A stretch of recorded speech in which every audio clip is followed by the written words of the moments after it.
அங்க யாரோ சொல்லி சிரிச்சாங்க பார்லிமெண்ட்டுக்குள்ள நான் கேட்டேன், ஜனாதிபதி வந்துட்டார் எப்படி இருக்கு பார்லிமெண்ட். அவங்க சொன்னாங்க இடுப்புக்கு மேல மட்டும்தான் நிதானமா இருக்காங்க, காலையெல்லாம் இப்படி இப்படி ஆடுறாங்க. பில்டிங் ஸ்ட்ராங்கு, பேஸ் மட்டும் கொஞ்சம் வீக். லஞ்சம் வாங்கக்குள்ள பார்த்து வாங்குங்க. 1,00,000 ரூபாய்க்கு உள்ளுக்குள்ள வாங்குனீங்கன்னா கெரியா வீட்டை போகல. பிணையை வாங்கிட்டு போகலாம். 1,00,000 ரூபாய்க்கு மேலண்டா நோ பெயில். இன்னும் 6 மாசத்துல நாடு விழுகுது. ரைட், அந்த 6 மாசம் முடிஞ்சு போச்சு. திரும்ப 2028 நாடு எடுக்க வழியில விழ போகுது. ஏன்னா இப்படியே சொல்லி சொல்லி கடைசியில நீ கீழே விழுந்துட போல. ரணில் விக்ரமசிங்க ஜனாதிபதி ஆகணும்னு ஒரு கதை சொன்னார். இலங்கை என்னும் குழந்தையை தூக்கி கொண்டு நான் கண்ணாடி பாலத்தில் நடந்து கொண்டிருக்கின்றேன் அப்படின்னு ஒரு கதையை விட்டாப்புல. எனக்கு இப்ப சிரிப்பு. நீ கண்ணாடி பாலத்துல இலங்கை குழந்தையை வச்சுக்கிட்டு 166 லட்சம் பயணிச்சு அங்க போட மனைவியுடைய பட்டமளிப்பு விழாவுக்கு இப்ப சஜித் பிரேமதாசும் ஒரு அசிங்கமா போயிருச்சு. இது என்னடா அது, இன்னைக்கு நான் என்ன கெத்த காட்டலான்னு ரெடியாகிட்டு இருக்கும் போது இவங்க இப்படி பின்வாங்கிட்டாங்களே அப்படின்னு நியூஸ் சேனல் அடிக்க தொடங்கிட்டாங்க. சஜித் பிரேமதாசனுடைய கோரிக்கைக்கு அமைய இன்று பார்லிமென்றம் செல்ல வரும் சட்டத்தரணிகள் சங்கம் இறுதியிலே அந்த இதை பின்வாங்கினார்கள். ஒரு அசிங்கமாய் போச்சு குமார்.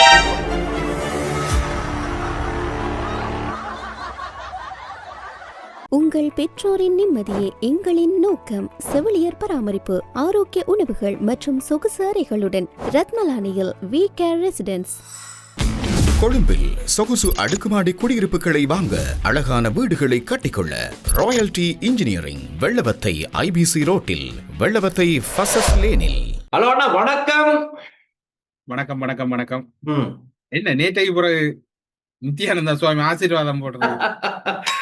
வணக்கத்தே பல வழிகள் நம்ம செய்யணும், அப்பதான் கொஞ்சம் உற்சாகமா இருக்கும் நிகழ்ச்சி ஆரம்பிக்கும் போது. ரைட், என்னதான் நம்ம உற்சாகமா இருந்தாலும் இன்னைக்கு இன்னும் உற்சாகப்படுத்த ஜனாதிபதி அன்றகுமார் சனக்க பார்லிமெண்ட்டுக்கு வந்துட்டாரு. ஆனா இன்னமும் கதைக்காம இருக்காரு. இல்ல ரெக்கார்ட் பண்ணிட்டு இருக்க நேரத்துக்கு வரைக்கும் இன்னும் கதைக்கல. இல்ல அங்க யாரோ சொல்லி சிரிச்சாங்க பார்லிமெண்ட்டுக்குள்ள நான் கேட்டேன், ஜனாதிபதி வந்துட்டார் எப்படி இருக்கு பார்லிமெண்ட். அவங்க சொன்னாங்க இடுப்புக்கு மேல மட்டும்தான் நிதானமா இருக்காங்க, காலையெல்லாம் இப்படி இப்படி ஆடுறாங்க. பில்டிங் ஸ்ட்ராங்கு, பேஸ் மட்டும் கொஞ்சம் வீக். அப்படி ஆடுதானா? அவங்க சும்மா தேவை 500 ரூபாய் சும்மா இந்த ஸ்கூல் பிள்ளையில மிரட்டுற மாதிரி பார்லிமெண்ட்டுக்கு அடிக்கடி போக கூடாது. 500 ரூபாய் இப்படி இல்ல, எப்படி நடக்குது டெல்சான், இப்படி நடக்குதா? சில பேருக்கு மேத்தி எப்படி பிடிச்சிட்டு இருக்கிறாங்க. அப்ப இன்னும் சில பேருக்கு 35 ஏக்கர் காணி மோசடி வழக்கொண்டு நகர்ந்திருக்கேன். இப்ப சிஐடிக்கு பாரப்படுத்திருக்கிறாங்களாம். யார் என்ற விவரங்களை ஒருவேளை செய்திகளுக்கு அப்பால் வருது. லீடர் வர போறாரு அதுக்குள்ள, அதனால அது இதுல வருது. அது வேற பிரச்சனை, அதை விடுங்க. அப்ப அவருக்கும் ஏதோ சம்பவமாம். இந்த போலீஸ் என்று சொன்னா நீங்க கண்டுபிடிச்சிருவீங்க, அதெல்லாம் அதை வரும். அதை வரும்போதே பாத்துக்கலாம். டீல்ஸா அதை விட ஒரு முக்கியமான செய்தி கணக்கு இருக்குது. ஆனா எனக்கு காலையிலே பதிவான செய்தில இருந்து நாங்க ஆரம்பிப்போம். காலையிலே அப்பாச்சியோட மகனுக்கு போட்டுட்டாங்க ஆப். என்னன்னு சொன்னா குற்றப்பத்திரிகை தாக்கல் செய்தாங்க, அவருக்கும் சேர்த்து. அதே மாதிரி வசந்த கருணாவோட முன்னாள் கடற்படை தளபதிக்கும் யோசித்த ராஜபக்சவுக்கும் குற்றப்பத்திரிகை தாக்கல் செஞ்சாங்க. ஆனா நீதிமன்றம் பிணை கொடுத்துருச்சு. பிணையில நீங்க போங்க, ஆனா குற்றப்பத்திரிகை தாக்கல் செஞ்சிருக்கு. இது ரெண்டுமே நடந்திருக்கு. அதுதான் இன்னைக்கு காலையிலே முத பதிவான செய்தி இன்னைக்கு நாளுக்கு. பிணைய கொடுத்து சொன்னது சாப்பிடுறதெல்லாம் சாப்பிடுக்கு போயிட்டு ஒரு தேத்தி கொள்ளுங்க, எப்ப முடிவு வருது தெரியாது. இந்த வசந்த கருணா கூட 11 மாணவர் கடத்தல் விவகாரத்துல கைது செய்யப்பட்ட போது நடந்த ஒரு சுவாரஸ்யம் என்னடா, 2014ஆம் ஆண்டு வீட்டு கட்சியில செயலாளர் ஒரு ஆளை கூட்டிட்டு வந்தவர் இது எழுதுறதுக்கு, ஏதாவது அந்த தமிழர் தரப்புட ஐநாடு அறிக்கை எழுதுறதுக்கு கூட்டிட்டு வந்தது. அறிக்கை எழுதுறதுன்னு கூட்டி வந்து அந்நேரம் ஸ்ரீதரன் எல்லாம் கண்டா கலைச்சு விடுறது, இங்க வராதவங்க ஓடுங்க. ஏன்னா அது ஆங்கிலம் தெரிஞ்சாக்கள், டிப்ளமேட் தெரிஞ்சாக்கள்லாம் அதுல இருக்கணும், மற்றாக்கள் இருக்கல அதுல அப்படி 1000 பிரச்சனை இருக்கு. சரிடாப்பான்னு சொல்லி போட்டு வரைஞ்சு அவர் வருவார், டக்குன்னு பைலோட ஒரு ஐபேட்டோட வருவார், டக்குன்னு எழுதுவார், அங்கே போவார். இப்படி எழுதிட்டு இருக்க ஒரு தரம் வீட்டு கட்சியில செயலாளர் அந்த பையனும் வெளியில வர ஒரு பொடியன் கோபத்துல எங்களை காட்டி கொடுக்கறதுக்கு அங்க வந்துட்டு போய் பாஞ்சு அட்டிக்க போயிட்டான். இல்ல செயலாளருக்கு இந்த ஆட்டம் இப்படி ஆட்டம், செயலாளர் இந்த ஆட்டம் இப்படி ஆட பிறகு ஸ்ரீதரன் குறுக்கால போய் விழுந்து அண்டைக்கு இல்லாட்டி வீட்டு கட்சியில செயலாளர், அதாவது வீட்டு கட்சியில செயலாளரை ஜெனீவாவில காப்பாத்தி எலெக்ஷன்ல காப்பாத்தி தண்ட வாக்கிழந்து இப்படியெல்லாம் நடந்து. இப்ப ஏன் சொல்ல வரணும்னா, இந்த வசந்த கருணா கூட 11 மாணவர் கடத்தல் விவகாரத்துல அந்த பிணை எடுத்தாருன்னு அறிவு. வீட்டு கட்சி செயலாளரோட சேர்ந்து ஜெனீவாவில எங்களுக்கு டிராஃப்ட் எழுதினவர், தீர்வு திட்டம் எழுதினவர். அவரு தான் இவருக்கு புணை வாங்கி கொடுத்தது. வீட்டு கட்சியில செயலாளரோட வந்தவர் தான் வசந்த கர்ணா கூட இப்படம் வாங்கி கொடுத்த ஒரு தமிழா. அப்ப பெரிய சம்பவக்காரர் தான் அவரு. சாதாரண ஆள் இல்ல, சம்பவக்காரர். இப்ப ஏன் சொல்ல வரேன்னா சிலவுல இண்டை பிணை வாங்கினதுல அவരുടെ பேரும் இருக்க தெரியாது. வேற எனக்கு ஒண்ணும் தெரியாது. சரி, ஏற்கனவே குற்றப்பத்திரிகை வேற தாக்கல் செஞ்சுட்டாங்க. பாப்போம் இனி பேருகள் இதுக்கு மேல கதைக்க வேணாம், பாவம் கொஞ்சம் நிம்மதியா இருந்துட்டு வர இருக்குது, போகட்டும். கொஞ்ச நாள் தான் ஆனா வெளியே. இவங்க வரக்குள்ள அங்க சட்டம் ஒழுங்கு ஒழுங்கா இருக்கு சார். ஜெயிலுக்குள்ள அது சரி. ஜெயிலுக்குள்ள சட்டம் ஒழுங்கு ஒழுங்கா இருக்கு. இனி இவன் வரும்போது ஏன்னு சொல்லுங்க. ஏ போலீஸ் மாதிபர் அனுப்பிட்டோம். ஓ ஒரு பாதுகாப்பு அமைச்சர் செயலாளர். ஓகே, அப்ப அங்க ஜெயிலுக்குள்ள இவங்க போற புருஷன் அது இப்ப வெளியில இருக்கிறத விட ஒரு மினி கவர்மெண்ட் வந்து சிறைச்சாலைக்குள்ள இருக்குன்னு சொல்ல வாரீங்க. சரி, இப்ப இவரும் போயிட்டார், சுகாதார அமைச்சர் போயிட்டார். ஆமா, ஏற்கனவே மகிந்த ஆனந்த் அழுத்தமைக்கு எல்லாம் உள்ளுக்கு ஸ்போர்ட்ஸ் மினிஸ்டர் எல்லா நியமனங்களும் நடந்து கொண்டிருக்கு சார். இப்ப ஜனாதிபதியிட நியமனம் மட்டும்தான் தேவை. அதுக்குதான் ஏற்கனவே அந்த கட்சிக்காரரே சொல்லிட்டாரு, பொட்டு கட்சிக்காரர், சிறை உள்ளுக்கு வச்சாவது நாங்க நாமல் ராஜபக்சே ஜனாதிபதி ஆக்கும்னு சொல்லிட்டாரு. சரி, ஓகே. அது மட்டக்களப்புல நெல்சன் மண்டேலாவை ஜனாதிபதி ஆக்குனாங்க. பிள்ளையான் பிள்ளையான் வந்தா கிழக்கு இங்க டெல்சான் பிள்ளையான் வந்தா கிழக்கு இப்படி விரியுமா? விரியும். சரி, அதுக்கு ரைமிங்களோட சொல்லிடக்கூடாது, விட்டுருக்காது. அனுர குமார் திசாநாயக்க ஜனாதிபதி பார்லிமெண்ட்ல இருந்தாலும் கூட நிறைய எதிர்பார்க்கிறோம். அவரோட ஸ்பீச் வந்து இன்னைக்கு எப்படி அமைய போகுது, கதப்பாரா இல்லையா, இன்னைக்கு ஸ்பீச் வந்தா எப்படி அமைய போகுது எல்லாம் பாக்குறதுக்கு ஆவலா இருக்காங்க. அதே நேரத்தில் இன்னைக்கு காலையிலே ஒரு அறிவிப்பு வெளியாகணும்னு சொன்னா, நாட்டின் முதலாவது டிஜிட்டல் அடையாள அட்டை இந்த ஆண்டின் இறுதியில் விநியோகிக்கப்படும். அதிகாரிகள் ஜனாதிபதி அனுரவை சந்தித்து தெரிவித்திருக்கதா ஒரு தகவல். பாருங்க, டிஜிட்டல் அடையாள அட்டை வழங்க போறாங்க. இந்த டிஜிட்டல் அடையாள அட்டையிலேயே மோசடி நடந்த முதல் யாரு நம்ம விமல் வீரவன்ச போயிட்டு இதுக்கு எதிராக ஒரு கேஸ போட்டுட்டு வந்தாரு. கடைசியில் அவருக்கும் சம்பவம் ஆகித்தான் இருக்கு. இப்ப அதை விட இன்னும் ஒரு பிரச்சனை டெல்சா. அதை விட இது இன்னும் புளிய கரைக்க போகுது. சொல்லுங்க, எது லஞ்சம் வாங்கக்குள்ள பார்த்து வாங்குங்க. 1 லட்சம் ரூபாய்க்கு உள்ளுக்குள்ள வாங்கினேன் இல்ல 1 லட்சம் ரூபாய்க்கு உள்ளுக்குள்ள வாங்கினீங்கன்னா கெரியா வீட்டை போகல. இல்ல நாங்க என்ன சொன்னா ஞாபகம் இருக்கா டெல்சா, லஞ்சம் வாங்கினா 3 மாத கடவுளிய சிற 1 லட்சம் ரூபாய்க்கு உள்ள வாங்கினா வேலை கிடைக்க வாய்ப்பு இருக்கு, கெரியா வீட்டை போகலாம்.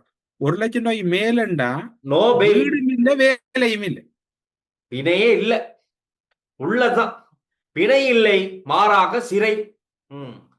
அதுக்கு ரெடியா வாங்குறவங்க அது யாரா இருந்தாலும் இருக்கலாம். அரசு அதிகாரிகள், அரசாங்கத்துல யாரா இருந்தாலும், வெளியில யாரா இருந்தாலும் லஞ்சம் 1 லட்சத்துக்கு மேல வாங்கினா இனி நோ பெயிலுங்கிற மாதிரி தான் சட்டம் அமைக்க போறாங்க இந்த அரசாங்கம். அதனால பார்த்து கவனமா இருந்துக்கங்க. எல்லாத்துக்கும் ஒரு எச்சரிக்கை விடுக்கிறோம் இந்த வழியா. இல்ல இது இப்ப ஆராண்டு தெரியுமா பிரச்சனை, அரசியல்வாதிகள் வாய்ப்பு இல்ல குறைவு. அப்படி நடந்தா கூட வெள்ளி ரேரா ஒரு 1-2% வைங்களேன். அரசு அதிகாரிகள் கவனமா இருக்கு, அவங்க தான் அதுல அதிகமா. போலீஸ் அதிகாரிகள் கவனமா இருக்கு. ஆமா, போற வார இடத்துல வாகனங்களை நிப்பாட்டி டாக்குமெண்ட்ஸ் இல்ல மல்லி கரல எண்ட மல்லி சேப்பைக்கு எண்ட மல்லி அதெல்லாம் சரி வராது. இனி மல்லி கொத்தமல்லி கூட குடிக்கலாம் போயிரும். இப்ப லேட்டஸ்ட் என்ன தெரியுமா, கையில வாங்குறலையா, ஆமா பெட்டியில அந்த 10 வீச சொல்றான். அப்படி அதான் ட்ரெண்ட் இப்ப. சில பேர் அப்படி, சில பேர் அந்த வண்டியில சைட்ல இருக்கும் அந்த பாஸ்கெட் மாதிரி ஒண்ணு, சரி பாஸ்கெட் திறந்துருக்கு போட்டு போ எல்லாம் பாக்குறாங்க, டைம் எடுக்குது, போடு போடு அப்படி விடாத. இனி எல்லாம் அந்த குத்து ஏலாது, வீடியோ பண்ணியே போட்டுருவானுங்க, அப்புறம் முடிஞ்சு போச்சு. அதனால சட்டம் என்ன சொல்லுதோ அதை செஞ்சா சரி. டெல்சா நேற்று நான் ஒரு வீடியோ பார்த்தேன் டெல்சா, சரியா, அது எனக்கு இந்த நான் பதுக்கி வைத்துள்ள பணத்தை உகண்டாவிலிருந்து கொண்டு வர வேண்டும், வைரலாகும் அப்பாச்சி வீடியோ. அப்பாச்சி அந்த உகண்டா எங்க இருக்கு டெல்சா? அதுக்குள்ள நாங்களும் போய் வந்தானே இல்ல காசு கிடைக்கும். இப்ப ஆட்சியில் இருக்க அரசாங்கம் கூட என்ன வந்தவங்க என்ன சொன்னாங்க, உகண்டாவுல இவரோட சொத்தெல்லாம் உகண்டாவுல தான் பதுக்கி வச்சிருக்கதா சொல்லிட்டு தானே வந்தாங்க. அதுலதான் அந்த அவங்களுக்கு பேர் வந்து உகண்டா குமாரின்னு வச்சுட்டாங்க.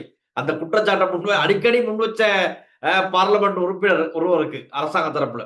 அப்ப அதனால இப்ப அவர் சொல்றாரு, இலங்கையில வர வேண்டிய ஆதாயத்தை விட, வருமானத்தை விட எனக்கு சொத்து இருக்கிறதா சொல்றாங்க அப்பா, அதை தேடி கண்டுபிடிங்க அப்படின்னு அவர் சவால் விடுறாரு. උගන්ඩාවේ සල්ලි තියෙනවා කියලා මේ ආණ්ඩුව ආවේ මේ සම්පූර්ණයෙන් සර්ගේ වක්කම ඩොලර් බිලියන 18යි කිව්වා. ලංකාවේ ආදායම මෙච්චරයි.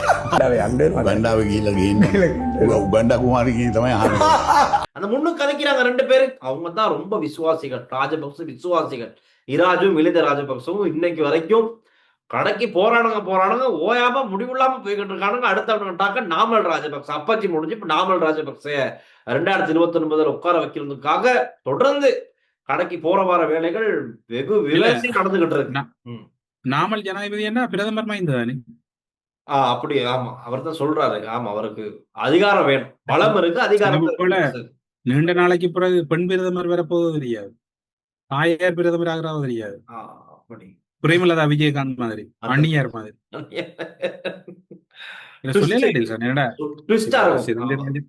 எப்பவும் ஒரு மகனுக்கு வந்து தாய் அருகில் இருக்கணும். ஏன்னா தந்தையோட அவர் அரசியல் தாயை பிரதமராக என்ன செய்வார்? அது சரி, யாரு கேட்கணும்? ஆட்சி அதிகாரம் அவங்களோடது, ஜனாதிபதி அவரு நினைச்சதை செய்வார். நேரம் இவங்களை எல்லாம் பிடிச்சி போடுறான், ராணுவ நேரம் முழு பேரும் போயிடுவாங்க. அம்மா இல்ல மனைவிட அம்மா மாமியார கொண்டு வந்து பிரதமர் ஆக்குவாங்க. அதை யாரும் கேட்கல, அது செய்யப்பட இல்லை.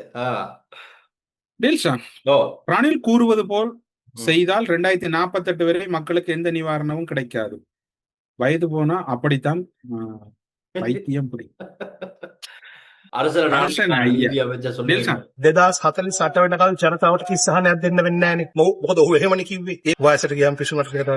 அரசன் ஐயா, உங்களோட வாயிலிருந்து இந்த வார்த்தையை எதிர்பார்க்கல, பைத்தியம். அதுதான் அவர் சொல்றாரு. ஏற்கனவே ரணில் விக்ரமசிங்க சொன்னார் தானே, 2048 தான் இந்த நாடை வந்து ஒரு நல்ல நிலை கொண்டு வர முடியும். அதுக்கு அதை எதிர்பார்த்து தான் அவர் வாக்கும் கேட்டாரு. கடைசியில நீ 2048 எங்களுக்கு காத்துக்கிட்டு இருக்கலாப்பா, எங்களுக்கு அவ்வளவுக்கெல்லாம் பொறுமல்ல, நாங்க உயிரோட இருப்போம் இல்லையோடு தெரியாது அது வரைக்கும். அதனால அவசரமா எங்களுக்கு ஒரு மாற்றம் தேவைப்படுத்த ரணில் விக்ரமசிங்க டட்டாபாய் அனுப்பிட்டு அனுரகுமார சாணக்கோ ஜனாதிபதியா கொண்டு வந்தாங்க. என்னன்னா இப்ப ரணில் விக்ரமசிங்க எச்சரிக்கை கொடுத்திருக்காரு தான். நாங்க நேற்று அதை பத்தி பார்த்தோம். 2028 நாடு வங்குரோத்து. ரணில் இந்த எலெக்ஷன்ல தோத்ததுக்கு அப்புறம் என்ன சொன்னாரு? இன்னும் 3 மாசம் தான் இலங்கைக்கு, இன்னும் 3 மாசம் தான். அதுக்கப்புறம் அந்த 3 மாசம் முடிஞ்சதுக்கு அப்புறம் இன்னும் 6 மாசத்துல நாடு விழுகுது. ரைட், அந்த 6 மாசம் முடிஞ்சு போச்சு. திரும்ப 2028 நாடு எடுக்க வழியில விழப்போகுது. ஏன்னா இப்படியே சொல்லி சொல்லி கடைசியில நீ கீழே விழுந்துருவ போல, அந்த மாதிரி தான் போய்கிட்டு இருக்கு. ஏன் 2028 சொன்னது தெரியுமா? கண்டுபிடிங்க. கடன்கள் திரும்ப செலுத்துறதுக்கு அப்ப நமக்கு பணம் இல்லாத மாதிரி தான் இவர் கதைக்கிறாரு. 2029 ஜனாதிபதி தேர்தல். சரி, 1 வருஷத்து டைம் அந்த கெப்ப வச்சு வராங்க. சரி, ஓகே. ப்ரீ பிளானோட தான் வேலை செஞ்சுக்கிட்டு இருக்காங்க. சரி, எல்லாம் பக்கா வேலை செய்யறாங்க. லண்டன் விவகாரம் ரணில்றது கட்டம் கட்டிட்டாங்க போல. சரி, செப்டம்பர் 30 வந்து வழக்கு விசாரணைக்கு எடுப்பாங்க. இங்க என்னன்னா சட்ட அதிபர் திணைக்களம் இன்னமும் குற்றப்பத்திரிகை தாக்கல் செய்யாம இருக்கத்தான் பிரச்சனை. ஏன்னா ஏற்கனவே பிரதி சொலிசிட்டர் ஜெனரல் திலீப பீரிஸ் நீதிமன்றத்தில் சொல்லியிருந்தாங்க சொன்னால் ஏப்ரல் மாதம் வரைக்கும் சட்டமாதிப திணைக்களத்துல அரசாங்கத்துக்கு இதே நெருக்கடி இருக்கத்தான் போகுது. இப்ப நீண்ட ஒரு தேடல் உண்டு. நேற்றைய தினம் நமக்கு தெரிஞ்ச அந்த குட்டி குட்டியான இலங்கை சட்டத்தை வச்சு தேடி போனால் இப்ப இருக்கிற பல நியமனங்கள் வந்து சிலது நிரந்தர நியமனம், அது வயது மூப்பு அடிப்படையிலான அவங்களுக்கான ஓய்வுகள் கிடைக்கப்படும். சட்டமாதிப திணைக்களத்திலே அந்த ஒரு நெருக்கடி என்றதற்கு இவங்களால அரசாங்கத்தால சில விஷயங்கள்ல இவங்க கதைக்கிறவங்க கூட மூவ் பண்ண இல்லாம இருக்காங்க. அந்த அளவுக்கு லொக் பண்ணப்பட்டு நிக்க சட்டமாதிபதி வார வருஷம் ஏப்ரலுக்கு பிறகுதான் IMF-ம் போகுது, சட்டமாதிப திணைக்களமும் போகுது. சரி, அப்ப அதாவது என்ன ஏது நடக்கும்னு சொல்ல தெரியாது. ஆனா இப்ப ஏற்கனவே சட்டமாதிபருக்கு எதிராகவும் ஆர்ப்பாட்டங்கள் நடந்துச்சு, நாங்களே பார்த்தோம். அது என்னன்னு சொன்ன சட்டமாதிபர் இந்த மாதிரி கேஸ்களை வந்து இன்னும் காலதாமதம் செஞ்சுக்கிட்டே இருக்காங்க. இவங்க சைட்ல தான் இன்னும் குற்றப்பத்திரிகை தாக்கல் செய்யப்பட இருக்கு. அவங்க அதை பண்ணிட்டா அடுத்தடுத்து அதிரடியா பல ஆக்ஷன்களை பார்க்கலாம். ஏன் இன்னமும் இதை எடுக்காம இருக்காங்க? இப்ப ரணில்டே வழக்கு கூட என்ன இருந்தாலும் சட்டமாதிபரை நியமிச்சது வந்து ரணில் விக்ரமசிங்க ஜனாதிபதியா இருக்கும் போதுதான். அந்த நன்றியா இல்லையா அப்படிங்கிறது பல கேள்விகள் எழுந்திருக்கு. அதனாலதான் போராட்டங்கள் ஆர்ப்பாட்டங்கள் நடந்துச்சு. ஆனா என்ன நடக்குமோ ஏது நடக்குமோ பார்ப்போம். செப்டம்பர் 30 பதில் இருக்கு. குறித்த பல்கலைக்கழகம் மீண்டும் தெளிவாக சொல்லி இருக்குது, இது தங்களோட பல்கலைக்கழகம் அழைப்பின் பேருதான் வந்ததாகவும் இது அரசு அழைப்பு இல்லை என்றதை பல்கலைக்கழகம் மீண்டும் இன்று உறுதிப்படுத்தி இருக்குது. பல்கலைக்கழக விவகாரம்ன்றது ஒரு ஓயாத விடயமா தான் இருக்குது. பல்கலைக்கழகம் சுட்டிக்காட்டியுள்ள விடயங்கள் அடிப்படையில் அரசு முறை பயணம் இல்லை, இது ஒரு தனிப்பட்ட பயணமா தான் வந்தது. பாருங்கண்ணா, என்னதான் டாக்குமெண்ட்ஸ் எல்லாம் வந்தாலும் ஆதாரங்கள் சொன்னாரும் ரணில் விக்ரமசிங்கவும் நீதிமன்றத்துக்கு போய்த்தானே சொல்லியிருக்காரு. இத்தனை நாள் சொன்னது அப்படி இல்லையே, வாதாடுறாங்க. இல்லை, இது அரச பயணம், நான் உத்தியோகபூர்வமா தான் போனேன், அதுல வேற டாக்குமெண்ட் செயலாளர் தயாரிச்சு கொடுத்திருக்காரு. பல பொய்கள் நடந்திருக்கு தானே. இதெல்லாம் செஞ்சுட்டு தான் 2028 நாடு வங்குரோத்தடைய போகுது. அது மட்டும் இல்லை, எனக்கு இன்னொரு யோசனை வந்துச்சு. ரணில் விக்ரமசிங்க ஜனாதிபதி ஆகணும்னு ஒரு கதை சொன்னார். இலங்கை என்னும் குழந்தையை தூக்கி கொண்டு நான் கண்ணாடி பாலத்தில் நடந்து கொண்டிருக்கின்றேன் அப்படின்னு ஒரு கதையை விட்டாப்புல. எனக்கு இப்ப சிரிப்பு. நீ கண்ணாடி பாலத்துல இலங்கை குழந்தையை வச்சுக்கிட்டு 166 லட்சம் பயணிச்சு அங்க போன மனைவியுடைய பட்டமளிப்பு. எனக்கு அதில் அதிர்ச்சியா இருந்தது என்னன்னா, இப்ப எல்லா விமர்சனங்களும் ரணில் மீது முன்வைச்சாலும் உலகில எல்லாரும் சொன்னா ரணில் வந்து ஒரு கிளீன் ஹேண்டில், மிஸ்டர் கிளீன். அது வந்து இங்க குஷன் பண்ணப்பட்டுச்சு. அதான், வேற ஒன்றும் இல்லை, அவ்வளவுதான். அவ்வளவுதான். சரி, பாப்போம். இந்த மாச கடைசியில, அடுத்த மாச கடைசியில அதுக்கான பதில் தெரிஞ்சிடும். அதிசயங்கள் நடந்து கொண்டிருக்கு டில்சான். தலவக்கலையில் இந்துவ நகரசபையில் இடம்பெற்றதாக கூறப்படும் ஊழல் மற்றும் முறைகேடுகளுக்கு குரல் கொடுத்ததன் காரணமாக ஸ்ரீலங்கா பொதுஜன பிரமுன கட்சியின் உறுப்புரிமை நீக்கப்பட்டதாக முன்னாள் தலவக்கலையில் இந்துவை நகரசபை உறுப்பினர் அசங்க சம்பத் பீரிஸ் குற்றஞ்சாட்டு. தனக்கு எதிராக எந்த ஒரு குற்றச்சாட்டு முறையாக முன்வைக்கப்படாத நிலையில் கட்சியின், அதாவது ஊழலுக்கு எதிராக போராடினதால அப்ப பாத்துங்க. அதெல்லாம் அடிப்படை நாங்க சொன்னாங்கனே, அனுரகுமாரிட்ட அடிப்படை தகுதிகள் சிலது இல்ல, அதுல எதுவும் உண்டு. அவருக்கு வருது இல்ல, என்ன செய்ய, சுட்டு போட்டாலும் வராட்டி 2029 ஆண்டு அப்புறம் வர வைப்பாங்க. அது சரி. இன்னைக்கு பார்லிமெண்ட்ல ஒரு விஷயம் நடந்திருக்கு தெரியுமா? எதிர்கட்சி தலைவரே நோக்கு அடிச்சுட்டாங்க. அப்படியே யாருன்னு பார்த்தா பார் அசோசியேஷன், சட்டத்தரணிகள் சங்கம். என்னன்னா, சஜித் தலைமையில இன்னைக்கு ஒரு ஏதோ ப்ரோக்ராம் ஒன்று ரெடி பண்ணியிருக்காங்க. அந்த சட்டத்தரணிகள் சங்கத்திற்கு முக்கியமானவர்கள் எல்லாம் பார்லிமெண்டத்துக்கு வர வச்சு 225 பேரையும் வச்சு இந்த அரசியல் சீர்திருத்த, இந்த நீதிபதியுடைய வயதிலை நீடிப்பு சம்பந்தமா எல்லாம் ஒரு தெளிவுபடுத்துறதுக்கு, இவங்களுடைய நிலைப்பாட்டை தெளிவுபடுத்துறதுக்கு கடைசி நேரத்துல போட்டாங்க. ட்விஸ்ட் என்னன்னு சொன்னா, நாங்க இந்த இதுக்கு வரல அப்படின்னு பார் அசோசியேஷன் விலகிருச்சு. இப்ப சஜித் பிரேமதாசும் ஒரு அசிங்கமா போயிருச்சு. இது என்னடா இது, இன்னைக்கு நான் என்ன கெத்த காட்டலான்னு ரெடி ஆகிட்டு இருக்கும் போது இவங்க இப்படி பின்வாங்கிட்டாங்களே அப்படின்னு நியூஸ் சேனல்லாம் அடிக்க தொடங்கிட்டாங்க. சஜித் பிரேமதாசனுடைய கோரிக்கைக்கு அமைய இன்று பார்லிமென்றம் செல்ல வரும் சட்டத்தரணிகள் சங்கம் இறுதியிலே அந்த இதை பின்வாங்கினார்கள் அப்படின்னு அடிக்க தொடங்கிட்டாங்க. ஒரு அசிங்கமாய் போச்சு குமார். சஜித் பிரேமதாசும் ஒரே கோவம். பாருங்க, மீடியாஸ் எல்லாம் எப்படி சொல்லிக்கிட்டு இருக்காங்க. நான் ஒன்னும் அவங்களை இன்வைட் பண்ணல, அவங்களா தான் வாரேன்னு சொன்னாங்க. இது எப்படி இதை நீங்க அக்செப்ட் பண்றீங்க, எனக்கு எதிராக பொய்யா சொல்லிக்கிட்டு இருக்காங்க அப்படின்னு சஜித் பிரேமதாசும் கோவம் வந்துருச்சு. கடைசியில அவர் சொல்றாரு, அரசாங்கம் கொடுத்த அழுத்தத்தினாலதான் பார் அசோசியேஷன் பார்லிமெண்ட்டுக்கு வரல. அவர்தான் நேரி சொன்னார், புகைப்படம் எடுக்கிறாள் கோபம் வராது, அமைதியாக சாந்தமா இருக்கிறார். இவருக்கு அப்பப்ப வரும் இந்த மாதிரி தருணங்கள்ல வரும். ஆனா இப்ப நான் குரூப்பை பார்த்துக்கிட்டு இருந்தேன், சில பல வீடியோஸ் அனுப்பியிருக்கீங்க. என்ன பெரிய கல்லாறுல ஏதோ பிரச்சனை போல என்பிபி சம்பந்த மற்றவங்களுக்கு ஏதோ கொஞ்சம் தாக்குதல் நடந்ததா சொல்லப்படுது. ஒரு சில வீடியோக்களை நான் பார்த்தேன். என்ன தாக்குதல் ஆறால நடந்தது, பெண்களால நடந்தது சொல்லப்படுது. நடந்ததாம். அங்க கையால் ஆகாத ஒரு கிழக்கு மாகாண ஆளுநர் இருக்கிறார். அவர் என்ன செய்வாருன்னா, அவர் அந்த என்ன சொல்றாரு, அவரை தமிழ் கதைக்கு தமிழ் பழகுறாரு. அவர் என்பிபிக்கு பெரிய கல்லாறுல வந்து மக்கள் என்ன ஏதோ உதவி வழங்கண்டுதானே அவங்கள கூப்பிட்டதான் அந்த வந்த கலந்து கொண்டவங்க சொல்றாங்க. அந்த பிரதேசத்தில் இருக்கக்கூடிய என்ன கூர் இல்லாத வீட்டு கட்சியில தவிசாளர் ஒரு அரசியல் அங்க என்ன சொல்ற மல்லீர நண்டு சண்டுகள் சேர்ந்து ஒரு அரசியல். இது வந்து உண்மையில வந்து அந்த அந்த அந்த அந்த பெண் வந்து ஒரு குரல் பதிவு விட்டுருக்கிறா, தான் அப்படி உதைக்கல, இது ஒரு பிழையான இது. அங்க என்ன பிரச்சனை என்றால், கேமரா ஒரு 10 கேமரா போகும், இப்படியான சம்பவங்கள் நடக்கல. அது ஒரு பிழையான செய்தி என்று போலீஸ்ல முறைப்பாடு செய்திருக்கிறான். இந்த அந்த குறிப்பிட்ட பகுதியில் இருக்கக்கூடிய தவிசாளர் மீது உள்ளூராட்சி சபை சட்டத்தின் கீழே கிழக்கு மாகாண ஆளுநர் நடவடிக்கை எடுக்கிறான். என்பிபி உறுப்பினர்கள் அழுது கொண்டிருக்காங்கடா, கிழக்கு மாகாண ஆளுநர் என்பிபிக்காக வேலை செய்யறாரு இல்லையா, மல்லிக்காக தானே வேலை செய்யறாரு. மல்லிக்கும் காத்தாங்குடி ஜனாதிபதிக்கும் தானே கிழக்கு மாகாண ஆளுநர் வேலை செய்யறான். அவங்க 2 பேர்கிட்ட இருந்து டெலிபோன் போனா ஒன்றும் செய்ய மாட்டாரா. என்ன முறைப்பாடு போனாலும் அந்த பிரதேசத்துல இருந்து அவங்களோட கதைச்சு தானே ஒரு டீல் பண்றான். அப்படி அனுபவம் கால வார போறது கிழக்குல வருதார் பாருங்க போய்யண்டா. அது நல்ல சம்பவம் இருக்கு. நீங்க இந்த வீடியோக்களை பாருங்க. இப்போ அந்த வீடியோக்களை எனக்கு ஆரண்டே தெரியாது. ஒரு நண்பர் தான் அந்த வீடியோ அனுப்பியிருந்தேன்.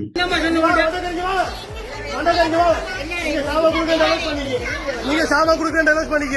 நீங்க தான் இந்த இது செஞ்ச நீங்க. இங்க வா இங்க வா இங்க வா இங்க வா இங்க வா இங்க வா இங்க வா எல்லாம் இங்க சாமான் கொடுக்கறேன்.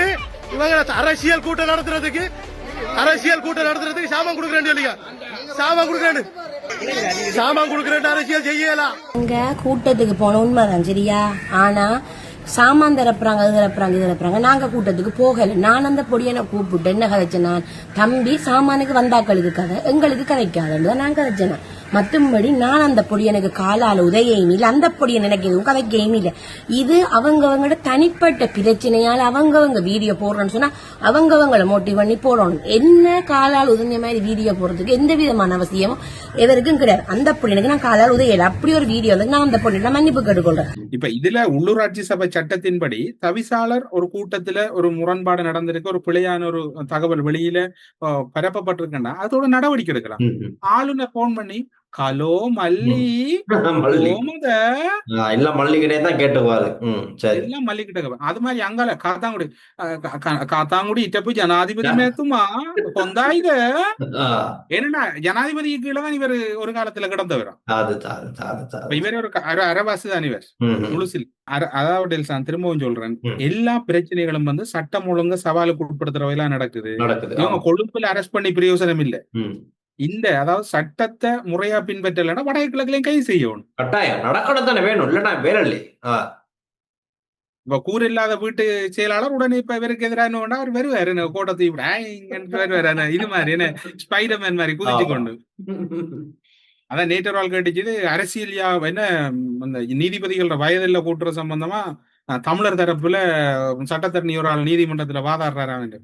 தமிழாக்களுக்கு நீதிபதிக்கு வயது கூட்டின கூட்டாடி எங்களுக்கு என்ன பிரச்சனை இடையில நீதிபதிக்கு வயது கூட்ட எங்கட பிரச்சனை ஒன்றுமே அடிப்படை பிரச்சனை தீரல. நீதிபதிக்கு வயது கூட்டினான, போலீஸ் மாதிபருக்கு வயது கூட்டினான்னு, யாருக்கு வயது கூட்டினான்னு எங்களுக்கு என்ன பிரச்சனை? எங்களுக்கு ஒரே பிரச்சனை உங்களுக்கு நீதிபதியோட வயதை கூட்டுறத பற்றி நெவர் மைண்ட். எங்களுக்கு தமிழ் மக்களுக்கு அடிப்படை பிரச்சனை. அவர் சிறந்த வக்கீல் வண்டு முருகனா கண்ட வீட்டு பிரச்சனையை பார்க்க அவருக்கு வக்கீல் அதுக்குள்ள வேற இடத்துல போய் என்ன பிரச்சனை பார்க்க போறேன். கண்ட வீடு வந்து ரோட்ல இழுபட்டு தெரியுது. என்ன சொல்றேன் நான், அந்த ஊர்ல தெரிய மாட்டேன் அந்த தெரு நாயல் வந்து அந்த ஒரு சாப்பாடு பார்சல் கிடைச்ச அது மாதிரி கிடக்குது. வீடு நாரி போய் கிடக்குது. கிழக்கு மாகாணத்துல இதுக்கு உள்ள நிக்குது. இப்ப மரத்துல நிழல்ல இப்படி கிடக்குற விட்டு போட்டா அங்க போய் இந்த வேலையை என்ன செய்யற இதெல்லாம் நீங்க சும்மா இத கதையாம போயாங்கலண்டா. ஆனா ஆளுநர் கிழக்கு மாகாண ஆளுநர் விஷயத்துல இவர் மட்டக்களப்பு மாவட்ட என்பிபி எம்பி அவருக்கு இது தெரியுமோ தெரியாது. ஐயா உங்களுக்கு இந்த தகவலை சொல்றோம், உங்களோட ஏரியாவில அடிபாடு நடந்திருக்கு. ஆளுநர் உங்களோட என்ன கிழக்கு மாகாணத்து ஆளுநரா அல்லது இட்டப்பு ஜனாதிபதி மேத்துமா அல்லது மல்லீர் ஆளுநரான்றத ஒரு சொல்லுங்க. அது சரி, வெளிப்படையா சொல்லிட்டா சரி. நாங்க வெளிப்படையா சொல்லிட்டு சார். ஆனா இப்போ ஒரு செய்தி கிடைச்சிருக்கு. தந்தை செல்வாவின் 50வது சிரார்த்த தின நிகழ்வு குறித்து செந்தில் தொண்டமான் ஸ்ரீதரன் கலந்துரையாடல் புகைப்படத்தோட வெளியிட்டு இருக்காங்க. அந்த செய்தி சிரார்த்த தினம் குறித்து. ஐயோ ஏண்டில் சான் சொன்னீங்க நீங்க. இன்றைக்கு கடிதம் அடிப்பான் பாவி. இன்றைக்கு மார்ட்டின் ரோட்ல இருந்து இப்ப கடிதம் அடிவாடும் டைப் ஆகிட்டு இருக்கு. சொன்னதுக்கு அப்புறம் நிகழ்ச்சியை கொஞ்சம் லேட்டா போட பண்டைக்காவது. அது சிறிது கதை முடிஞ்சு கதம். தந்தை செல்வாவின் சிரார்த்த தினம் சம்பந்தமா செந்தில் தொண்டமானோட நீங்க இப்படி உரையாடுவீங்க? யாரு உங்களுக்கு அனுமதி கொடுத்தது? செயலாளர் அடிப்பார் கட்சி. ரெடியாகும். இப்ப என்ன பிரச்சனை, அந்த கட்சியில இருக்கிற கணவருக்கு தந்தை செல்வா தெரியாது. சரியா? அதால விடுபட்டு போயிரும். சில தந்தை செல்வாண்ட ஸ்ரீதரன் யாரும் அப்பிச்சி யாருமோ அப்படி யாரும் பெரியாக்கள் யாருமோ. ஆனா என்னதான் நாங்க இப்ப இன்னைக்கு வியாழக்கிழமை நாள் ஒரு தொடர்ந்து 3-4 நாளா வெளியிலயும் சரி பார்லிமெண்ட்லயும் சரி இந்த கல்முனை வைத்தியசாலையில நடந்த சம்பவம் சம்பந்தமா பேசிக்கிட்டு தான் இருக்காங்க. இன்னைக்கும் அமைச்சர் நளின் ததிஸ்தா இதுக்கு தெளிவு கொடுத்தாரு. சர்க்குலர் உங்க தலைவர்கள்லாம் இருக்கும் போது தான் சர்க்குலர் போட்டாங்க. அந்த சர்க்குலர் படித்தா எல்லாம் போய்கிட்டு இருக்கு. வேற ஒண்ணும் இல்லை. சரி இன்னைக்கு இப்பயாச்சும் சொல்ல விடுங்கடாப்பா, இப்ப எத்தனை தடவை நான் இதை சொல்லிட்டேன், இன்னைக்கு அன்றைக்கு நான் திரும்ப சொல்லிக்கிட்டு இருக்க மாட்டேன் அப்படின்னு அவரும் அமர்ந்துட்டாரு. இப்ப என்ன நடக்குது? இப்ப அதே மாதிரி சோசியல் மீடியா சம்பந்தம் சொல்லி ஆகணும்னா, இந்த நேற்றைய கூட நாங்க பார்த்த ஒரு காணொலி காட்சி, இந்த மாலை அணிவித்து அவங்கள வரவேற்று நிகழ்ச்சி. இப்ப பெரும்பான்மை சமூகத்தை சேர்ந்த அதை சொல்லுவாங்க, அவங்களுக்குள்ள அது இருக்கும் தானே ஒரு மென்டாலிட்டி, அந்த இனவாதிகள் குரூப் ஒன்று இருக்குதானே, இல்லாம இல்லையே, அவங்களுக்கு எதையாச்சும் பிடிச்சி அடிக்கத்தான் தொடங்கிட்டானுங்க. அந்த பிள்ளைகள்ட போட்டோ அவங்க அப்படி முகமெல்லாம் மறைச்சுக்கிட்டு இருக்கிற போட்டோஸை எடுத்து போட்டோ அடிக்க தொடங்கிட்டாங்க. சவுதி இளவரசி இப்படி இருக்கு, மற்ற நாட்டு இளவரசி இப்படி இருக்கு, காத்தான்குடி, கல்முனை, இப்படி எல்லா பகுதிகளையும் இப்படி முகம் மூடிய நிலையில அவங்க கலாச்சார அடையோடு இருக்க பிள்ளைகளையும் இந்த போட்டோக்களை போட்டு அவங்க ஏதோ வேறொரு ரைட்ல கம்பெயின் பண்ணிக்கிட்டு போறானுங்க. இதை இப்ப இங்க இது தமிழ் முஸ்லீம்னு காய்ச்சிக்கிட்டு இருந்தாங்க. திரும்ப இதுல சிங்களமும் இணைஞ்சு இப்ப இது எங்க போய் முடிய போதும் தெரியாது. இப்ப என்ன நடப்பு? இப்ப நல்ல பேர் தமிழரசு கட்சி எம்பிக்கள் யாரும் இதை பத்தி பேசவும் இல்லை. இவர் வேற என்ன நடக்குது? இது முடிஞ்சிச்சா இல்லையா? இல்ல நேற்று உண்மையில இதுல இந்த தமிழரசு கட்சி எம்பிமாரோட மட்டக்களப்பு அம்பாறை மாவட்டத்தில் ஊடகவியலாளர் கனரும் போன் பண்ணி எல்லாம் கேட்டிருக்கிறான், இது சொல்றோம் கூட நிலப்பாடு என்னன்னு. அதுல உண்மையில ஒரு வகையில் அவங்க சொன்னாங்கன்னா, இவங்களே என்ன ஒரு கருத்துன்னு சொல்றாங்கல்ல, சமூக வலைத்தளங்கள்ல இல்ல ஒரு பிரஸ் கான்ஃபரன்ஸ் எல்லாம் வைக்கிறாங்க இல்லைன்னு. அதுல நேற்று மட்டக்களப்பு மாவட்ட நாடாளுமன்ற உறுப்பினர் ஸ்ரீநேசன் நாடாளுமன்ற உரையாற்றினார். நேற்று முன்தினம் நாங்கள் இதுல போட்டு வந்தோம் கோடீஸ்வரம் உரையாற்றினோம். அப்ப அதுல நேற்று அதுக்கு பிறகு சுகாதார அமைச்சரை கோடீஸ்வரன், அம்பாறை மாவட்ட நாடாளுமன்ற, மட்டக்களப்பு மாவட்டம் ஸ்ரீநேசன், ஸ்ரீநாத் போன்றவர்களை சந்தித்து ஒரு சுமூகமான தீர்வு கிட்டத்தட்ட அது முழுமையா தெளிவுபடுத்தப்பட்டு சீருடை குழுதான் இதை தீர்மானிக்கணும்னு நேற்று நலிந்த பார்லிமெண்ட்ல கிளியரா சொல்லிட்டு அந்த முயற்சியை முன்னெடுத்து போய் இந்த 3 நாடாளுமன்ற உறுப்பினர் வைத்தியர் ஸ்ரீநாத், ஸ்ரீநேசன், கோடீஸ்வரம் போன்றவர்கள் மிக தெளிவா சொல்லி வைத்தியசாலை ஊழியர் சங்கத்திர வைத்தியசாலை நலன்புரி சங்கத்திர உறுப்பினர்கள் ராஜன் மற்றும் இன்னும் ஒரு சிலரும் போய் இந்த விடயத்தை தெளிவுபடுத்தி அமைச்சரவையில தெளிவுபடுத்தி தெளிவு சரி, அதாவது சுற்றி நிறுவம் பின்பற்றப்பட்டிருக்கின்றது. ஆனா அதுல ஸ்ரீநேசன் உரையாற்றும் போது சொல்றாரு, எங்களுக்கும் உரையாற்ற தெரியும், எங்களுக்கும் பலவிதமான ஊடக சந்திப்பு செய்ய தெரியும், ஆனா நாங்க இந்த முஸ்லிம் மக்களை இந்த நேரத்துல நாங்க அரசியல் செய்ய விரும்பல. உண்மையில அது ரவுஃபைக்கு ஒரு நெத்தியடி என்னன்னு சொன்னால், மற்றாக்கள் கதைக்கிறத விடுங்க, ரவுஃபைக்கு நேற்றும் ஒரு விதமா தான் கதைச்சவர், அந்த வெளியில கதைச்ச உள்ளுக்குள்ள கதைச்சலாம். அந்த ஸ்ரீநேசன் உரையை நீங்க பார்க்கலாம். ஆகவே நான் சொல்லக்கூடிய ஒரு விடயம் என்னவென்றால், உண்மையில் இந்த சமூக ஊடகங்களில் ஒரு சிறிய விடயங்களை பெரிதாக்கி அதை பற்றி மோசமான விமர்சனங்கள் செய்கின்ற போது எங்களிடமும் இதை பற்றி பேச சொல்லி பலர் கேட்டார்கள். நாங்கள் பேசவில்லை.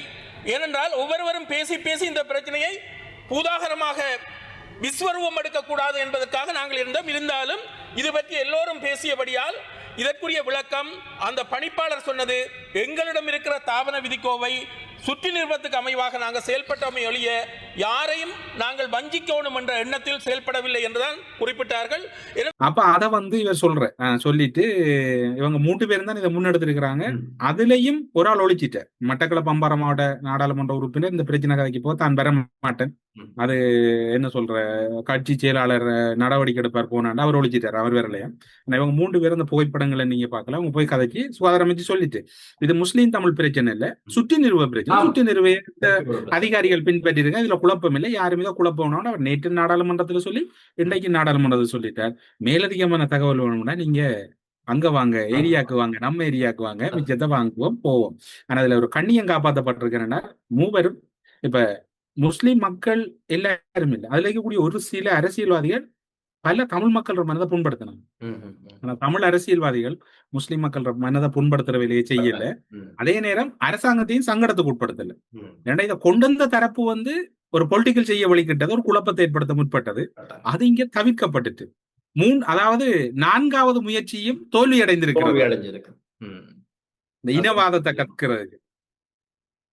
எனவே இப்படியான வகையில ஒரு புத்தி சாதுரியமா நடக்கிறது உண்மையா வரவேற்கத்தக்க. நாங்க இந்த தளத்துல சொல்றோம், முஸ்லிம் மக்கள் தமிழ் மக்கள்ன்றது மிக மிக முக்கியமான ஒரு என்ன சொல்ற ஒரு அன்பு அல்லது பரிவோட பழக வேணும், ஆருக்கிடையிலையும் குரோதம் வேணும்.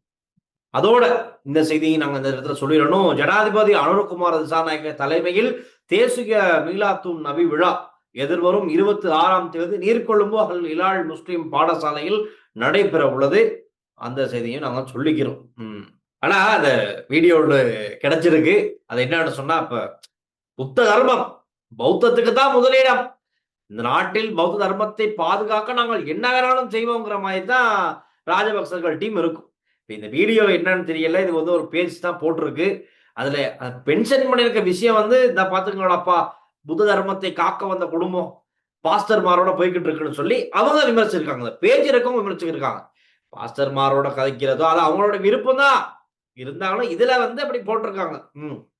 இலங்கையில் என்று நான் நினைக்கிறேன் அந்த ஸ்மோக் பண்ற மாதிரி ஒரு வீடியோ. ஆமா ஆமா ஆமா. அது வந்து நீதிமன்றத்துக்கு முன்னாலதான் ஏற்கனவே ஒரு பகுதியில வந்து இந்த ஸ்கேம் பண்றாங்க தெரியுமா, இணைய வழி மோசடிகள். அதுல ஈடுபட்ட சீன பிரஜைகள் வந்து ஒரு இடத்துல வச்சு ஒரு ஹோட்டல்ல வச்சு அரெஸ்ட் பண்ணிட்டு இருக்காங்க. அவங்களை அரெஸ்ட் பண்ணி நீதிமன்றத்துல முன்னிலைப்படுத்தணும்னா அங்க எல்லா விசாரணையும் நடந்து முதல்ல ரிமாண்ட் பண்ணிட்டு அப்புறமா இவங்களுக்கு பிணை வழங்கப்பட்டிருக்கு.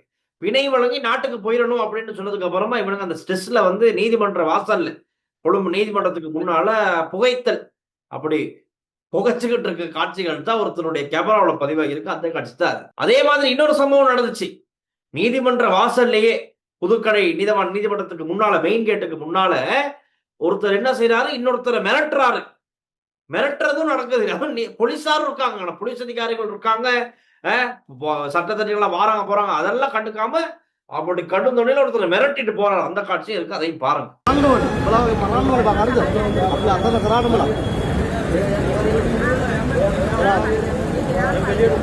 சரி டில்ஷான், பல நேயர்கள் கொமெண்ட் சொல்லி இருக்கிறாங்க, அதையும் பார்ப்போம் டில்ஷான். இலங்கை சிங்களம், தமிழ், ஆங்கிலம் மூன்றையும் நிர்வாக மொழியாக ஏற்க வேண்டும். மதச்சார்பற்ற நாடாக, தொழிற்சார்புள்ள நாடாக மாற்ற வேண்டும். வெகு விரைவில் புதிய திருத்த சட்டம் மூலம் டில்ஷான் புதிய திருத்த சட்டம் மூலம் இதை அடிப்படையா வச்சு வருகுதுண்டு அறிஞன். அதாவது மொழி அடிப்படையில தான் முன்னுரிமை. அது எந்த மதத்துக்கு முக்கியத்துவம் இல்லை. அது பௌத்த மதம் உண்டாலும் சரி, கிறிஸ்தவம் உண்டாலும், இந்து இஸ்லாம ஒரு மதத்துக்கு முக்கியத்துவம் இல்லைன்ற ஒரு கருத்தொண்டு முன்வைக்கப்பட்டிருக்கு. ஒரு மதச்சார்பு இல்லாத நாடா உருவாக்குறன்னு சொல்லப்படுது. அது இந்த அளவுல சாத்தியம் தெரியாது. உங்கள் அகத்தின் அழகு முகத்தில் தெரியுதுப்பா, உங்கள் பேச்சு சூப் என்று போட்டு ஒரு ஆள் போட்டிருக்கிறார். நன்றி. இந்துக்களின் புனித தலங்கள் கண்டிப்பாக பாதுகாக்கப்பட வேண்டும். எனவே இந்து கலாச்சார அமைச்சு ஒன்றை கவனத்தில் கொண்டு செயற்பட வேண்டும். வரலாற்று சின்னங்கள் தமிழர்கள் ஹார்டா போட்டு சொல்லியிருக்கிறார். கட்டாயம் இந்த இடத்துல இன்னொன்னு சொல்லணும். ஒரு நியூஸ் ஒன்று கிடைச்சி, தலதா மாளிகை கண்டி தலதா மாளிகைக்கு முன்னால ட்ரோன் ஒன்று அனுப்பி அங்க விஷுவல்ஸ் ஒருத்தர் சேகரிச்சவரை கைது பண்ணியிருக்காங்க. அவர் என்ன நோக்கத்துல மேல ட்ரோன் அனுப்பி இந்த வீடியோஸ் எல்லாம் எடுத்தாரு அப்படிங்கிற சந்தேகத்துல கைது பண்ணி விசாரணை பண்ணிக்கிட்டு இருக்காங்க. இது அங்க மட்டுமல்ல, எல்லா இடமும் கொஞ்சம் பாதுகாப்பு பலப்படுத்துறது. இது வந்து அந்த கொண்டாட்ட வீடுகள் தவிர்ந்த பொது இடங்கள் மற்றும் சமயஸ்தலங்கள் மற்றும் பொது நிறுவனங்களுக்கு மேல பொது பகுதிகளில் வந்து இந்த ட்ரோன் பறக்க விடுறதுக்கு கட்டாயமான ஒரு அனுமதி எடுக்கப்பட வேண்டும் என்று சொன்னால் ஒரு பெரிய தர்ம சங்கடத்தை ஏற்படுத்தி பல இடங்கள்ல. இது தொடர்பில் லோ அண்ட் ஆர்டர் போலீஸ் தான் இதை கவனத்தில் எடுக்க வேண்டும். ஒருத்தர் கவலைப்பட்டிருக்காரு நம்ம கருத்துக்களை பார்த்து. என்னன்னு சொன்னா, லங்காஸ்ரீ உங்களின் இனவாத உச்சத்தின் வெளிப்பாட்டை மட்டக்களப்பு மக்களை மரம்தான் காப்பாற்ற வேண்டும் என்ற வார்த்தையினூடாக அப்பட்டமாக வெளிப்படுத்தியுள்ளீர்கள். உங்களை நடுநிலையானவர்களாக நினைத்து ஏமாந்தின் கவலைன்னு சொல்லியிருக்காரு. அதுல என்ன கிடக்குதுடாப்பா, உண்மையத்தானே சொன்னாங்க. லீடரோட தானே எங்களோட தமிழ் அரசியல் கூட்டணியில இருக்காங்க. அது அவர் நினைச்சாரு, மட்டக்களப்பு மக்களையும் நினைச்சிட்டாரு. நாங்க கட்சியை சொன்னதை அவரு அப்படி எடுத்துக்கிட்டாரு போல. இப்ப லீடர் என்ன சொல்லுங்க படேல்சான், இப்ப வீட்டுக்கு கூரை இல்லைன்றால் நாங்க என்ன செய்வோம், மரத்துக்கு கீழே தான் போய் நிழலுக்காக கட்டுவோம். கூரை பறந்துட்டு அத்திவாரம் பறந்துட்டு எல்லாம் பறந்து இப்போ கீழே இருக்குது. இன்றைக்கு சிறியர்களுக்கு கணித மடியோட போகுது. மௌலவி அவர்களின் கருத்துக்கு நன்றி, தலை வணங்குகின்றேன். அவர்கள் நிறைந்த ஆரோக்கியத்துடன் நீண்ட காலம் வாழ வாழ்த்துக்கள். இது மாதிரி மட்டக்களப்புல சுபியான் மௌலவி என்ற ஒரு ஆள் இருந்தவர் டில்ஷான், நான் அறிஞ்சிருக்கிறேன் அவரை பெரிய. அவர் அந்த கூடுதலான குழப்ப காலங்களே எல்லாம் ஒரு தமிழ் பேசுற ஒரு மிகவும் ஒரு கண்ணியமான மனுஷன். அவர் இப்பவும் இருப்பார் என்று நம்புறேன். நல்ல பேச்சாளர், சமய சொற்பொழிவு மட்டுமில்ல சமூகத்துக்கு நிறைய கருத்துக்களை சொல்லுவார். ஒருபோதும் இவர் மட்டக்களப்பில் மற்றது காந்தன் குருக்கள் போன்றவர்கள் எல்லாம் அருட்தந்தை ஜோசப் மேரி இவங்களும் ஒரு 3 ஸ்டார் மாதிரி இயங்கின காலம் இருந்தது. இவங்க 3 பேரும் ஒரு விடயத்தை கையான அப்படி பார்க்கும். சுபியான் மௌலவி என்று நினைக்கிறேன். அவர் ஒரு மெல்லிய ஒரு தோற்றம் உடையவர். எப்பவும் துவிச்சிருக்கிற வண்டியெல்லாம் தெரிவார். மிதி வண்டி தான் அவரோட பயணம். ஒரு எளிமையானவர். அவரையும் இந்த இடத்துல நினைவு கூறாங்க. அப்படி ஒரு பெரிய லெஜெண்ட் எல்லாம் இருந்த இடம். ஒரு சிலர் கருத்தை நாடி நாங்க ஒட்டுமொத்த மக்களையும் பறக்கலாம். ஆனா அது மாத்திரமல்லடா, ஸ்ரீலங்கா முஸ்லிம் காங்கிரஸின் முன்னாள் தலைவர் மறைந்த அஷ்ரப் அவர்கள் அதை சொல்லியாகணும். இந்த பெண்கள், தமிழ் பெண்கள் ரூபானில வேலை செய்யும் போது அவங்களுக்கு பொட்டு வைக்கிற உரிமைக்காக பேசியவர் இவர் தான் அப்படின்னு இந்த டைம்லையும் சந்தோஷமா அதை பகிர்ந்துக்கிறாங்க நிறைய பேர். ஏன்னா அவரோட உறவு வந்து எப்பவும் வந்து தமிழ் மக்களோட மிக ஒரு நல்ல உறவோட இருந்தவர் மகும் எம்எச்எம் அஷ்ரப். அவரும் கிட்டத்தட்ட ரவுபக்கி போல தமிழ் கதைச்சா இலக்கிய பேச்சில அவர் அடிக்க ஆளுங்க. ஒரு சிறந்த ஒரு ஆளுமை. அவரோட தொடக்க காலத்துல அவர் ஆரம்ப இடமே வந்து தமிழரசு கட்சியில அரசியல் பயின்றவர். அப்படி ஒரு ஒரு காலத்துல வந்து தமிழீழம் அமைப்பதற்கு நான் உறுதியாக இருப்பேன் மேடைகள்ல பேசினார். ஒரு ஒரு பிரமிக்கக்கூடிய ஒரு உருவத்தை உயர்த்தி பார்க்கக்கூடிய ஒரு தலைவர். ஓகே டெல்சானப்ப நல்லபடியா போயிட்டு வாங்க. நாளைக்கு இன்னும் பல முக்கியமான செய்திகள் 300வது நாட்டு நடப்போட எப்படி செய்யறதுன்ற பற்றி உங்களோட கலந்து ஆலோசிக்க நாங்க நாளைக்கு மிக விரைவில் 300 நெருங்குது. அப்டேட் காத்துருங்க. நன்றி.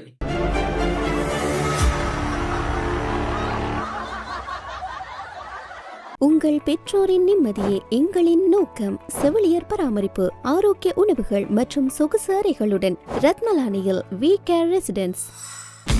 கொழும்பில் சொகுசு அடுக்குமாடி குடியிருப்புகளை வாங்க, அழகான வீடுகளை கட்டிக்கொள்ள ராயல்டி இன்ஜினியரிங், வெள்ளவத்தை IBC ரோட்டில், வெள்ளவத்தை ஃபசஸ் லேனில்.